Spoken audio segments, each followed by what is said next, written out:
El 14 de febrero de 2018, un ex alumno de la secundaria Marjory Stoneman Douglas abrió fuego contra alumnos y adultos. Asesinó a 17 personas. El presidente Donald Trump, al conocer el hecho, dijo: "Lo lamento". Pero en 2017 había asegurado a la Asociación del Rifle que tienen un amigo en la Casa Blanca. Trump prometió que su presidencia acabaría con 8 años de ataques contra la segunda enmienda de la Constitución que permite el uso de armas. Para el actual presidente de los Estados Unidos, la libertad no es un regalo del gobierno, la libertad es un regalo de Dios. La Asociación Nacional del Rifle se tomó la libertad de regalar $30 millones a la campaña presidencial de Trump. Esa última tragedia ya no es tendencia en redes. No ocupa las primeras páginas en medios internacionales, pero califica como una situación dantesca que implica cierta dosis de recurrencia del absurdo. Hay quienes dicen saber las razones y quienes aún las buscan. En cualquier caso, al final del vórtice mediático, el culpable es siempre quien accionó el gatillo. ¿Y qué sigue? Vuelta de hoja. ¿Por qué llevan armas a las escuelas? ¿Quiénes se las dan? Es que pueden comprarlas por cuenta propia. ¿De qué o quiénes quieren defenderse? ¿Con qué pretenden acabar? No son incidentes aislados, de eso no hay duda. Preguntamos otra vez, ¿un síntoma de una enfermedad que nadie quiere curar? Y si Donald Trump propone como solución que los maestros vayan armados a las escuelas, entonces sí, las cosas están peor de lo que imaginamos. Estados Unidos, la sociedad del tiro. Pongamos el punto en la I. Es hora de contaros una historia breve de Estados Unidos de América. Hola, niños y niñas, ¿listos para empezar? Érase una vez en Europa unas personas llamadas peregrinos que tenían miedo de ser perseguidos. Y se embarcaron rumbo al nuevo mundo donde ya no volverían a pasar miedo nunca más. Estoy muy tranquilo, sí, me siento más seguro. Pero cuando llegaron a tierra los recibieron los salvajes y se volvieron a asustar. Y los mataron a todos. Se podría pensar que cargarse a toda una raza de gente los calmaría, pero no. Luego empezaron a sentir miedo unos de otros. ¡Bruja! Y entonces quemaron brujas. En 1775 empezaron a matar a los británicos para poder liberarse. Y salió bien, pero siguieron sin sentirse seguros. Y aprobaron una segunda enmienda según la cual todos los hombres blancos podían conservar su arma. Amo mi rifle, amo mi rifle. Lo que nos lleva a la genial idea de la esclavitud. Veréis, por aquel entonces los blancos también tenían miedo a trabajar. Así que fueron a África, secuestraron a miles de negros y les trajeron a América a trabajar muy duro sin ganar nada. Y no digo sin ganar nada como cuando dices... Trabajo en Walmart y no gano nada. Quiero decir $0. ¡Nada! ¡Cero! Hacerlo de esa manera convirtió a Estados Unidos en el país más rico del mundo. ¿Sirvió tener todo ese dinero para tranquilizar a los blancos? ¡Qué va! Aún tuvieron más miedo. Y eso porque tras 200 años de esclavitud la población negra superó a la blanca en muchas partes del sur. Ya os imaginaréis lo que vino después. Los esclavos empezaron a rebelarse y al viejo amo le cortaron la cabeza. Cuando los hombres blancos se enteraron de eso se pusieron a gritar: quiero vivir, no me mates, oh gran hombre negro. En el momento crítico apareció Samuel Colt, quien en 1836 inventó la primera arma que se podía disparar una y otra vez sin tener que volver a cargarla. Y todos los blancos del sur gritaron: ¡Hija! Pero ya era tarde. Poco después el norte ganó la guerra civil y los esclavos fueron libres. Sí, libres para cortarles la cabeza a todos los viejos amos. Entonces estos dijeron: ¡vamos a morir!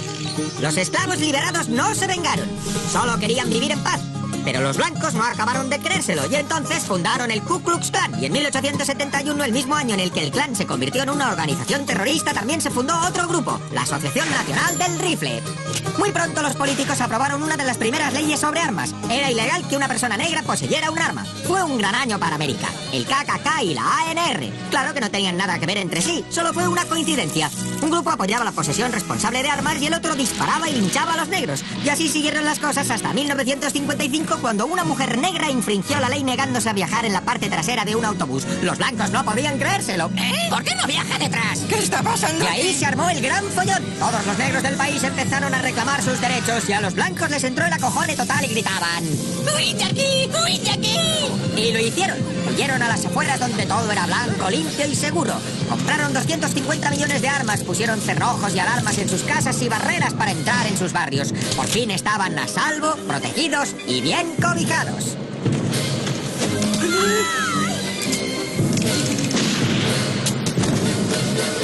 Y todos vivieron felices y comieron perdices. Una tragicomedia. En cualquier lugar del país, con cualquier ejecutor o ejecutora, cualquiera puede ser la diana.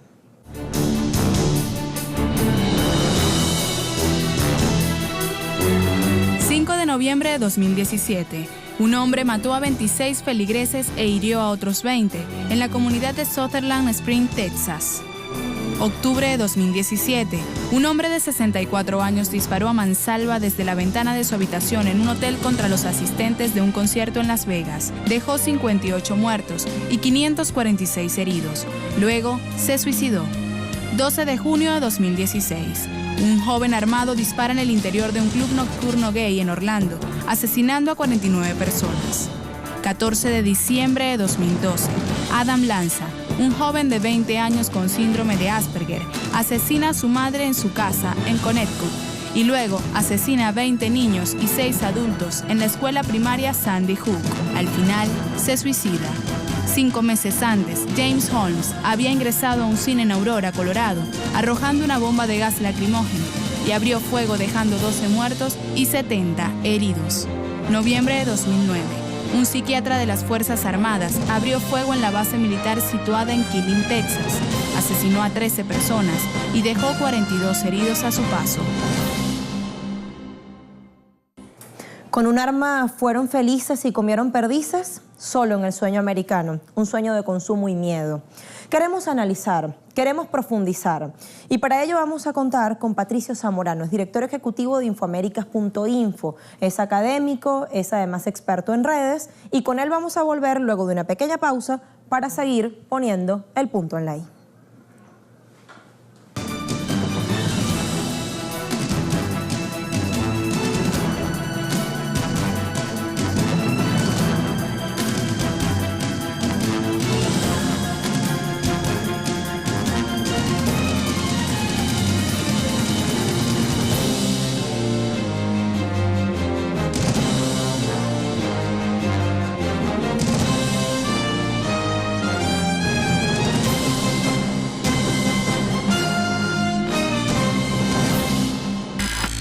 Los maestros, los entrenadores y otras personas en el edificio, el decano asistente, el director, pueden armar a su gente.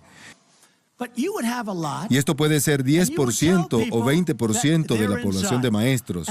Y la belleza es que nadie lo vería, a menos que lo necesitaran. Está oculto. Así que este hombre loco que entra no sabría quién es el que lo tiene. Eso está bien. Un maestro habría disparado muy bien antes de que él supiera lo que sucedió.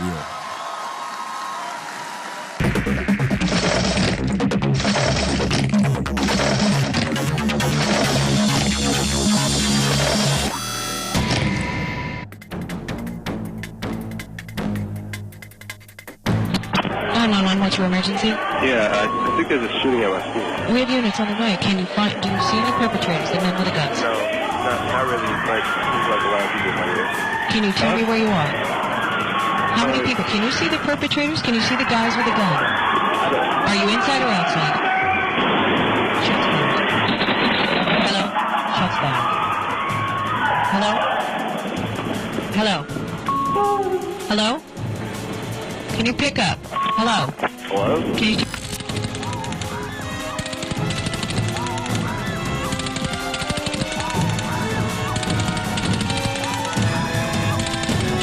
Asesinatos a sangre fría. Hablamos hoy de Estados Unidos como la sociedad del tiro, sumida cada poco tiempo en una situación que jamás podrá resolverse a través de una etiqueta en redes sociales. Por ejemplo, boicot a la NRA.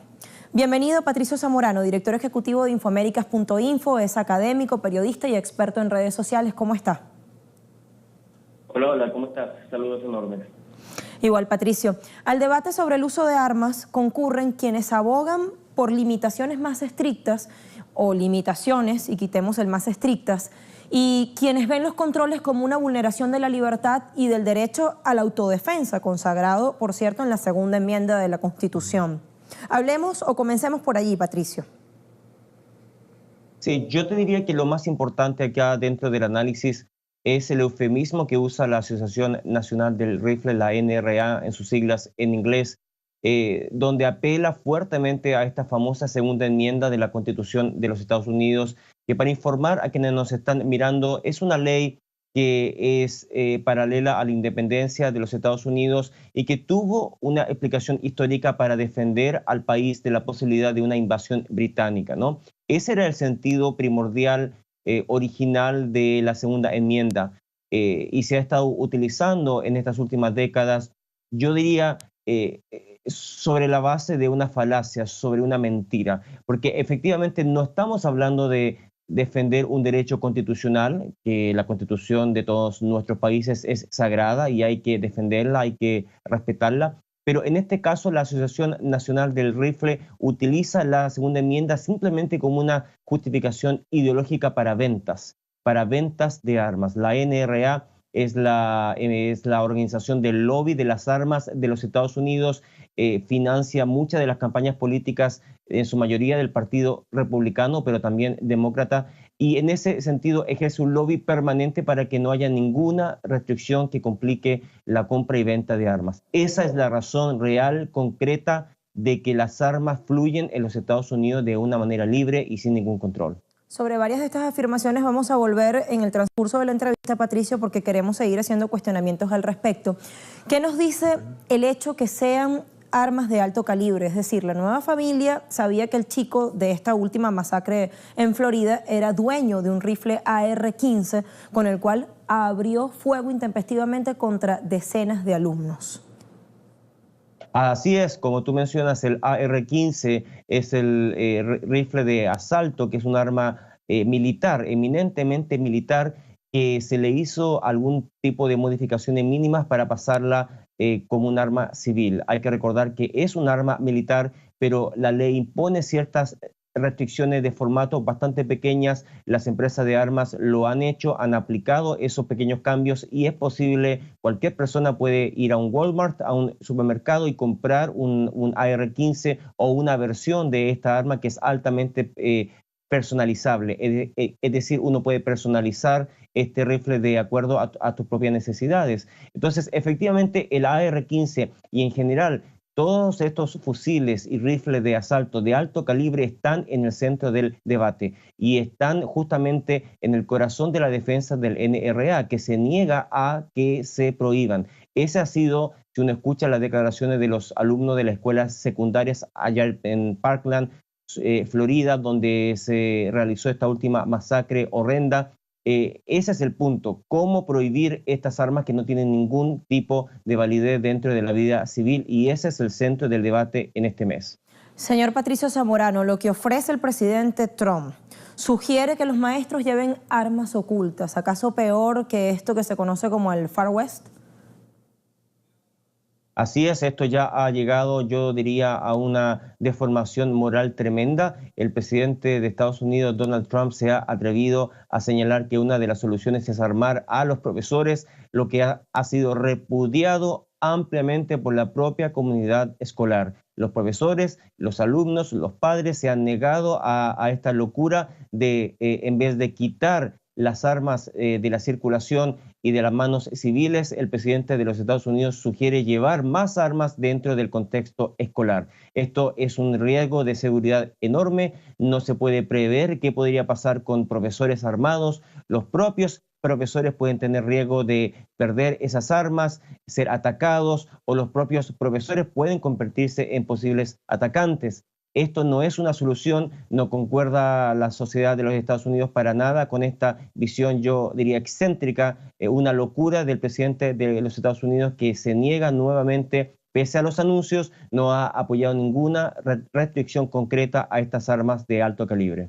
Le decía que íbamos a volver muy pronto en la entrevista al punto por el cual usted comenzaba, Asociación Nacional del Rifle, la NRA por su sigla en inglés. Tiene 145 años de vida y dice tener más de 5 millones de miembros en activo y no quiere ver disminuido su negocio. La Asociación Nacional de Rifle fue fundada en 1871 como un grupo recreativo que promovía el tiro con rifle sobre una base científica. Pero hablamos de 145 años de armas libres para la población en general. En 1934, la asociación promovió la Ley Nacional de Armas de Fuego para facilitar el acceso, se amparan en la segunda enmienda de la Constitución. La mayoría de ciudadanos estadounidenses apoya el control de armas, pero aún así, el Congreso no actúa, ni siquiera después de tiroteos masivos. Sí, la Asociación Nacional de Rifle es el mayor donante de las campañas electorales de políticos republicanos, pero se lo permiten. Tras la masacre en la escuela de Florida en febrero de 2018, estudiantes sobrevivientes manifestaron su rechazo a la asociación. Esta les invitó a enfocarse en las autoridades estadounidenses y abogan por la disposición de policías armados en las escuelas y no dar armas a enfermos mentales. Y añadimos para seguir nuestra conversa, los miembros de la NRA, respetuosos de la ley, no tuvieron nada que ver con el fracaso de la seguridad de la escuela Stoneman Douglas, con el fracaso del sistema de salud mental de Estados Unidos, ni con el fracaso del Sistema Nacional de Verificación Instantánea, ni las crueles fallas de las autoridades federales y locales. Cerramos comillas, esa es la defensa de la NRA. ¿Una sociedad de cómplices y culpables, señor Patricio? Así es, cada vez que hay una masacre de esta importancia en los Estados Unidos, la NRA hace todo lo posible para no centrar el tema en la disponibilidad de armas de alto calibre a la que tienen acceso a veces desde el punto de vista legal o ilegal muchas personas con problemas mentales o con problemas criminales o que simplemente son personas normales que de repente deciden realizar una matanza masiva. La NRA siempre le echa la culpa a individuos, a personas específicas y se niega cualquier tipo de medida como la que tú has mencionado. Una de las importantes es, por ejemplo, aumentar el mínimo de edad para que la gente no de 18, sino que de 21 años pueda ser autorizada para comprar armas. Tener un sistema de revisión de antecedentes universal. Es increíble, pero en los Estados Unidos no hay una base de datos nacional que permita a los que venden armas poder filtrar a quién le están vendiendo esa arma. Y lo más importante es poder prohibir estos rifles de alto calibre de tipo militar que no tienen ninguna razón para estar en manos civiles. Estamos hablando de un negocio que la NRA quiere controlar de más de $13.000 millones, 13.000 millones de dólares por año, con una ganancia de más de $3.000 millones. Entonces, sin duda que es un tema comercial y la NRA comete un sacrilegio moral al no identificar el tema de la legislación como el responsable principal. Veces, vamos a decirlo y hablemos ahora del público, principalmente blanco, masculino y mayor. Ese es el sector que en su mayoría pertenece a la NRA y el mismo que llevó a Trump a la Casa Blanca, aún siendo una minoría.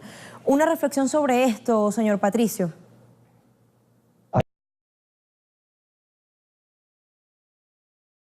A una cultura bien específica que ama actividades totalmente legítimas dentro de la cultura de los Estados Unidos, como la caza, pero también existe una gran cantidad de gente que tiene una posición ideológica de oposición al Estado, de oposición al gobierno, y que lucha por la posibilidad de justamente adquirir armas de manera ilimitada porque se opone a esta figura del Estado y del gobierno, y desde ese punto de vista se mezcla con todo este tema del racismo, del Ku Klux Klan, de toda esta cultura, machista, y en ese sentido justamente es esa parte del público que estuvo bastante contento de votar por Donald Trump. Entonces Donald Trump no quiere perder a ese electorado al que considera importante y que es el único que se ha permanecido totalmente leal. Pese a todos los escándalos, pese a todo lo que ha pasado polémico en este primer año de gobierno de Donald Trump, ¿no? Que está bajo una crisis comunicacional importante, una crisis moral, se ha ido mucha gente del gobierno de los Estados Unidos, ha habido mucha polémica con su propio partido, el Partido Republicano en el Congreso. Entonces, efectivamente, el tema de los rifles, de las armas, encaja justamente con el corazón de este electorado blanco y muy conservador que votó por Donald Trump. Y Encaja también volver a una reflexión que hacemos permanentemente, una sociedad entera a merced de unos pocos que son los que más tienen y los que ostentan el poder. Bueno, allí también está esa pregunta. Sociedad del tiro, una comunidad que es balaidiana. Tenemos también el tiroteo que a su vez ejercen los medios de comunicación hegemónicos. Recordemos la masacre en el Instituto Columbine en 1999 que coincidió con la salida al ruedo de los canales de noticias 24 horas. Fue un bombardeo de información que generó nuevos íconos. ¿Usted qué piensa? ¿Cuál es su opinión al respecto? Así es, yo te diría que mi reflexión más importante frente a lo que tú has planteado es que en todos estos años la sociedad de los Estados Unidos ha perdido su sensibilidad a este tipo de masacres. Hay que recordar que hubo otra masacre horrible, la escuelita Sandy Hook, donde murieron una veintena de niños y que fue una masacre que se supone había golpeado fuertemente al corazón de los Estados Unidos en esa época bajo el gobierno del presidente Obama. Pese a lo horrible de esa masacre que tuvo víctimas a niños de 4, 5, 6 años, la sociedad de los Estados Unidos no fue capaz de crear regulaciones y medidas concretas para limitar el acceso a las armas de alto calibre. También fue el rifle AR-15. Entonces, uno siente viviendo aquí en Washington desde los Estados Unidos es que el pueblo de los Estados Unidos y la clase política en general ha perdido la sensibilidad frente a estas masacres y no se lleva adelante ningún tipo de acción a nivel legislativo. Las encuestas confirman, en todo caso, que el pueblo de los Estados Unidos en un 60 y 70% concuerda con algunas medidas de sentido común, aumentar el tipo de los controles de antecedentes, subir el mínimo de edad para comprar armas, limitar el acceso a estas armas de alto calibre, etcétera, etcétera. Pero desde el Congreso, con la amenaza de los fondos, de quitarle los fondos a las campañas políticas de los congresistas, eso ha sido suficiente para provocar, como señalaba yo, esta insensibilidad cultural frente a todas estas masacres que parece repetirse una y otra vez y el pueblo y la clase política de los Estados Unidos no reacciona de forma efectiva. Gracias, Patricio Zamorano, por ayudarnos a entender las razones de este horror. Hasta pronto. Gracias a ustedes. Ha sido un placer. Igualmente. Lo que sigue parece sacado del mundo de ciencia ficción. Véalo. El país se venía abajo, 4 recesiones seguidas por la caída total del mercado, una deuda descomunal, múltiples guerras y una importante devaluación del dólar. Todo esto precipitó el peor desastre económico en la historia de los Estados Unidos. El crimen y la pobreza crecieron exponencialmente y los nuevos padres de la patria, a los pocos meses de ser elegidos, plantearon la idea audaz de la despenalización del asesinato por una noche. Una válvula de escape legal para la ira de la nación. Una forma de contener el crimen. El hecho innegable es que esto está funcionando. El estante de armas está equipado con lo último y lo mejor. Y mi favorita personal es la Mauser Elite. SSX de doble cañón. Tiene un delicado gatillo y la más suave descarga. Es tan precisa como si Dios la hubiera fabricado en persona. Pues eso es todo. Depuradores, equípense ahora. Buena suerte. Los veré enseguida en el área de cacería. Cruel ironía. Dirigentes y asesinos que hablan de Dios empuñando un arma. Realidad pura y dura. De ciencia ficción, cero, aunque algunos quieran venderlo así. Según el Archivo de Violencia Armada de Estados Unidos, se registraron 273 tiroteos masivos desde el 1 de enero de 2017 hasta el 2 de octubre de igual año. Se suman 46.597 incidentes en los cuales una pistola o un rifle fue activado contra seres humanos, provocando 11.653 muertes y 23.519 heridos. Faltando 2 meses para terminar el año, 545 niños menores de 11 años de edad ya habían muerto a causa de disparos. ¿Podríamos llamarle crisis humanitaria acaso? Queda en evidencia el doble rasero cuando les da por cuestionar a países y sociedades que están muy lejos de padecer semejante realidad. Pusimos el punto en la